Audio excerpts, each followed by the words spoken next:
মালয়েশিয়ায় শ্রমিক পাঠানোর বিষয়ে কি সমস্যা হয়েছে তা খতিয়ে দেখা হচ্ছে বলে জানিয়েছেন প্রধানমন্ত্রী শেখ হাসিনা।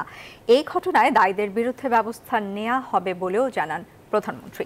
বুধবার জাতীয় সংসদে সম্পূরক প্রশ্নের জবাবে এসব কথা জানান সরকার প্রধান। এদিকে সংসদীয় আসন শূন্য ঘোষণা না হওয়ায় ঝিনাইদহের এমপি আনোয়ারুল আজিমের শোক প্রস্তাব সংসদে উপস্থাপন হয়নি। টিকিট সহ নানান জটিলতায় ৩১ মে শেষ দিনে মালয়েশিয়া যেতে পারেনি প্রায় ১৭,০০০ শ্রমিক। বিমানবন্দরে ভাগ্যাহত যুবকদের চোখের জল কাঁদিয়েছে গোটা দেশকে। এই ঘটনায় প্রবাসী কল্যাণ মন্ত্রণালয় আর রিক্রুটিং এজেন্সিগুলোর রয়েছে পাল্টাপাল্টি দোষারোপ। কারণ জানতে ৬ সদস্যের একটি তদন্ত কমিটি গঠন করে প্রবাসী কল্যাণ মন্ত্রণালয়।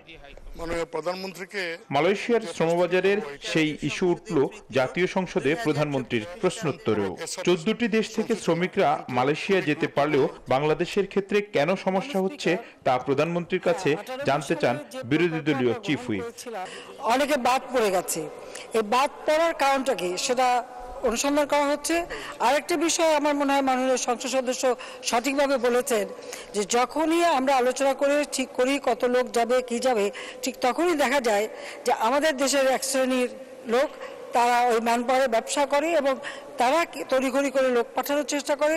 আবার এদের সাথে ওই মালয়েশিয়ারও কিছু সংযুক্ত আছে।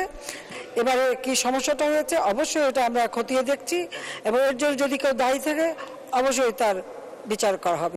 এর আগে স্পিকার ডক্টর শিরিন শারমিন চৌধুরীর সভাপতিত্বে বুধবার বসে দ্বাদশ জাতীয় সংসদের তৃতীয় এবং নতুন সরকারের প্রথম বাজেট অধিবেশন।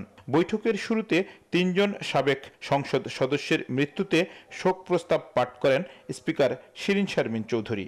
বহুল আলোচিত ঝিনাইদহের এমপি আনোয়ারুল আজিমের সংসদীয় আসন শূন্য না হওয়ায় শোক প্রস্তাবে ছিল না তার নাম।